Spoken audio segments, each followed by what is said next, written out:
আমি জানি না বর্ষা ম্যাডাম আমার সাথে কেন এরকম করেন। বসে আছি গাড়ির ভিতর, গাড়ির ভিতর টিস্যু প্যাক ছিল, সেটা দিয়ে মাথাটা মুছে ফেলে দিলাম। 3 ঘন্টা পর বর্ষা ম্যাডাম আসলেন। মাথা দিয়ে অনবরত রক্ত পড়তেছে।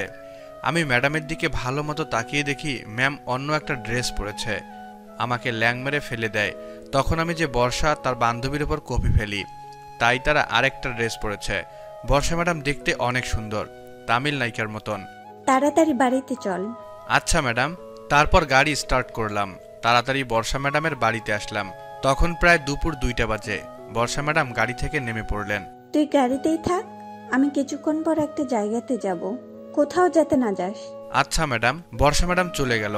আমি গাড়িতে বসে আছি। কিছুক্ষণ পর একটা কাজের জন্য বর্ষার বাবা আমাকে ডাকলেন। জি আঙ্কেল বলেন। আমাকে স্যার বলতে না করেছেন, তাই স্যার বলছি না। আমার সাথে এসো। হুম, ঠিক আছে চলেন। তারপর আঙ্কেলের সাথে গেলাম। আঙ্কেল আমাকে বললেন, এই যে একটা জিনিস, এটা তুমি বিকেলে যখন সময় পাবে তখন এই যে ঠিকানাটা আছে এখানে পৌঁছে দিবা, কেমন? আচ্ছা আঙ্কেল, দিবনি। আচ্ছা ঠিক আছে, দিবা কিন্তু মনে করে, না হলে আমার ক্ষতি হবে। ঠিক আছে আঙ্কেল, দিব। তারপর সেটা নিয়ে গাড়ির কাছে আসতে থাকি। গাড়ির কাছে এসে দেখি বর্ষা ম্যাডাম রাগী মুড নিয়ে গাড়ির কাছে দাঁড়িয়ে আছে। আমি কাছে যেতেই, এই কুত্তা ছোট লোক, তোকে না বলছি এখানেই থাকবি, তাহলে কোথায় গিয়েছিলি? না মানে একটু ভিতরে গিয়েছিলাম। কুত্তা, আমার অনুমতি ছাড়া তুই কোথাও যাবি না। সেটা কি তোর কানে যায় না, নাকি কানে নেস না? কথা কস না কেন? তোর জন্য আমার কতটা দেরি হয়ে গেল। কুত্তা একটা, এখনো দাঁড়িয়ে কেন আছোস? গাড়ি স্টার্ট দে। আচ্ছা ম্যাডাম। তারপর গাড়ি স্টার্ট দিলাম। ম্যাডাম গাড়িতে বসলেন। ম্যাডাম কই যাচ্ছি এখন? এই কুত্তা, তোকে না বলছি আমি তোকে কৈফিয়ত দিব না? না মানে মাফ করবেন। ছোট লোক একটা, যা বামে যা, তারপর সোজা গিয়ে ডানে যাবি। Okay madam. তারপর ম্যাডামের কথা মতো যাইতে লাগলাম। তারপর ম্যাডাম আমাকে গাড়ি থামাতে বললেন। আমি গাড়ি থামালাম। ম্যাডাম তখন নামলেন, আমিও নামলাম। বর্ষা নেমে ফোন করে কাকে যেন ফোন করলেন। ফোন দিয়ে কথা বলে আবার রেখে দিল। 2 মিনিট পরে দেখি 4টা মেয়ে 2টা ছেলে আমাদের দিকে আসছে। বর্ষা ম্যাডাম তখন তাদেরকে দেখে হাসলেন। তারপর দেখি তারা আমাদের দিকে আসতেছে। সবাই যখন বর্ষার কাছে আসলো তখন বর্ষা সবার সাথে কুশল বিনিময় করলেন। আমি দাঁড়িয়ে সেগুলো দেখতেছি। আসলে এদের ভাবসাব দেখে বুঝে গেলাম যে এরা ফ্রেন্ড সার্কেল। তুই এখানে থাক, আমি না আসা পর্যন্ত কোথাও যাবি না, আর এখানেই থাকবি। যদি এসে না পাই তাহলে তোর কপালে খারাপই আছে। আচ্ছা ম্যাডাম। কিরে বর্ষা, ছেলেটাকে আর ওর সাথে এমন করতেছিস কেন ছেলেটার সাথে? আমার সেক্রেটারি। এরকম একটা হ্যান্ডসাম ছেলেকে তুই তোর সেক্রেটারি বানালি কেমনে রে? ওই চুপ কর তো, চল আমরা যে কাজে আসছি সেই কাজে যাই। আর ওকে নিয়ে কি তোকে ভাবতে বলেছি? চল, ওকে চল। তারপর তারা সবাই যাইতে লাগলো। জানি না তাদের কি কাজ। আমি গাড়ির কাছে দাঁড়িয়ে তাদের যাওয়া দেখতেছি। কিছুক্ষণ পর মেয়েটা আমার দিকে তাকালো আর একটা সুন্দর হাসি দিল। আমি তো মেয়েটার হাসি দেখেই ফিদা। মেয়েটা দেখতে ভালোই, কিন্তু বর্ষা ম্যাডামের চেয়ে সুন্দর না, কিন্তু তার হাসিটা অনেক সুন্দর। আমি সেখানে দাঁড়িয়ে এক ধ্যানে তাদের দিকে তাকিয়ে আছি আর ভাবতেছি মেয়েটাকে। আর বর্ষা ম্যাডামের কাছে আমার ব্যাপারে জানতে চাইলো, কিন্তু বর্ষা ম্যাডাম বলল না। আর আমার দিকে তাকিয়ে হাসি দিবার মানে কি? আমি এগুলো ভাবতেছি।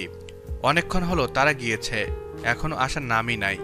2 ঘন্টা হয়ে গেল, তাও আসার নাম নাই। আমি বসে আছি আর ভালো লাগতেছে না।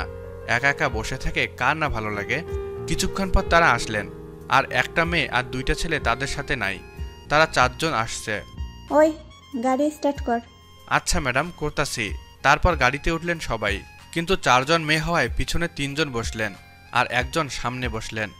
বর্ষা আর 2টা মেয়ে পিছনে আর একটা মেয়ে সামনে, যেটা আমার দিকে বারবার ঘুরে ঘুরে হাসি দিচ্ছিল। আমি গাড়ি চালাতে লাগলাম। পিছনে বর্ষা আর তারা কথা বলতেছে আর হাসতেছে। আমি শুধু একটু একটু শুনতেছি। এক্সকিউজ মি, আমি হলাম সানজিদা, তোমার নামটা জানতে পারি? আমাকে বলছেন? তোমাকে বলছি। ও, আমি জনি। ও, তোমাকে কিছু কথা জিজ্ঞেস করি? করেন। আরে আমাকে তুমি করে বলতে পারো না মানে? মানে বাদ দিয়ে তুমি করে বলবে, কেমন? আর আমি বর্ষা না যে তোমাকে মারবো। আচ্ছা ঠিক আছে। তারপর আমি গাড়ি চালাই আর সানজিদের সাথে কথা বলতে বলতে যেতে থাকি। মেয়েটা তো ভালোই, কিন্তু এসেই যে তার মুখটা দেখেছি আর গাড়িতে ওঠার পর আর দেখতে পারি নাই। কেননা আমি গাড়ি চালাচ্ছি, তাই তার দিকে তাকাতে পারছি না। কিন্তু মেয়েটার আচার ব্যবহার কথা বলা খুব সুন্দর। বর্ষা ম্যাডাম কত রাগী, কথায় কথায় আমাকে মারে। কিন্তু সানজিদা অত্যন্ত নরম মনের একটা মেয়ে। আমি আর সানজিদা কথা বলতেছি আর হাসতেছি, এভাবেই যেতে থাকি। কিছুক্ষণ পর দেখি বর্ষা ম্যাডাম আমার দিকে রাগী লুক নিয়ে তাকিয়ে আছে, যেটা আমি সামনের গ্লাসে দেখতে পারলাম। একবার আমার দিকে আর একবার সানজিদার দিকে তাকাচ্ছে। কিছুক্ষণ পর গাড়ি চালাচ্ছি, হঠাৎ একটা ছেলে আমাদের গাড়ির সামনে এসে পড়ে। পিছনে বর্ষা আর দুজন মেয়ে, তারাও ঠিক থাকতে পারে না, কিন্তু তারা পিছনে, তাই তখনই আবার ঠিক হয়। আর বর্ষা ম্যাডাম আমাদের দিকে তাকিয়ে দেখেন যে সানজিদা আমার উপরে পড়েছে। তখন তিনি গাড়ি থেকে নামেন। সানজিদা তখন আমার উপর থেকে সরে যায়। সরি, কিছু করো না কেমন? আমি কিছু বলতে যাব, তখন বর্ষা ম্যাডাম গাড়ির ভিতর থেকে আমার কলার ধরে নামিয়ে মারতে থাকে থাপ্পড়।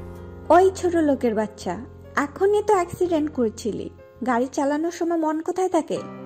তোর জন্য কি আমাদের মারবি নাকি? আমি কোনো কথা বলি না, আরো অনেক গালি আর মারতে থাকে। আমার থাপ্পড় মারার কারণে আমার ঠোঁট কেটে যায়। আমাকে যেভাবে থাপ্পড় মারতেছে সেটা সবাই দেখতেছে। আমি মাথা নিচু করে আছি। ওই তুই ওকে এমনে এমনে মারতেছস কেন? সামনে একটা ছেলে আসতেই তো ব্রেক করেছে। ওই তুই চুপ থাক, যা ছোট লোক গাড়ি চালা। আমি গিয়ে গাড়ি স্টার্ট করে চালাতে লাগলাম। তোমার সাথে কি বর্ষা এরকম ব্যবহার করে? আমি মাথাটা নাড়ালাম। আমি গ্লাসের দিকে তাকিয়ে দেখি ঠোঁট থেকে আমার রক্ত পড়তেছে। হাত উঠিয়ে আবার নামিয়ে নিলাম। না, পরে মুজবনি রক্ত। এখন গাড়ি চালাই, না হলে যদি একটু 19-20 হয় চালাতে, তাহলে আবার ম্যাডাম যদি কিছু করে, তাই আর মুছলাম না। এভাবে গাড়ি চালাতে লাগলাম। কিছুক্ষণ পর দেখি সানজিদা একটা টিস্যু নিয়ে আমার ঠোঁটে রক্ত মুছে দিল আমার কাছাকাছি এসে। আমি গ্লাসের দিকে তাকিয়ে দেখি বর্ষা ম্যাডাম ফুলতেছে রাগে। সানজিদা আমার ঠোঁটটা মুছে দিয়ে সেটা ফেলে দিল। ধন্যবাদ আপনাকে। আমি বলছি না তুমি করে বলতে? ও সরি, তোমাকে। মনে থাকে যেন। তারপর গাড়ি চালাতে লাগলাম, আর দু একটা কথা সানজিদার সাথে বলতেছি। সানজিদা কত ভালো, আর বর্ষা ম্যাডাম কতটা রাগী। কিছুক্ষণ পর এই গাড়ি থামা। আমি গাড়িটা থামালাম। পিছনে বসা দুজন মেয়ে নেমে গেল। বর্ষা তাদেরকে বিদায় জানালো, সানজিদাও জানালো। সানজিদা, তুই পিছনে আয়। না থাক, এখানে থাকি। কিছুক্ষণ পর তো আমাকেও নেমে যেতে হবে। বর্ষা আর কিছু বলে না। আমি গাড়ি চালাতে লাগলাম। তারপর সামনে একটা বাসার সামনে গাড়ি থামাতে বলল। আমি থামালাম। জনি, আমি তাহলে আসি, সামনে আমার বাসা। ভালো থেকো কেমন? আচ্ছা, তুমিও ভালো থেকো। যাই তাহলে জনি, টাটা, বাই। আচ্ছা, বাই। তারপর একটা হাসি দিয়ে চলে গেল সানজিদা। আমি গাড়ি চালাতে লাগলাম। সানজিদা নেমে গেল, বর্ষার কাছে বিদায় নিল। লুকিং গ্লাসে তাকিয়ে দেখি বর্ষা রেগে ফায়ার হয়ে আছে। না জানি আবার কি করে বসে আমার সাথে। তারপর বর্ষা ম্যাডামের বাড়িতে আসলাম। গাড়িটা ব্রেক করলাম। বর্ষা ম্যাডাম গাড়ি থেকে নামলেন। মনে হয় গাড়িটা নামতেছে নাকি ভাঙতেছে। নেমে আমার রুমে তাড়াতাড়ি আয়, তোর দরকার আছে।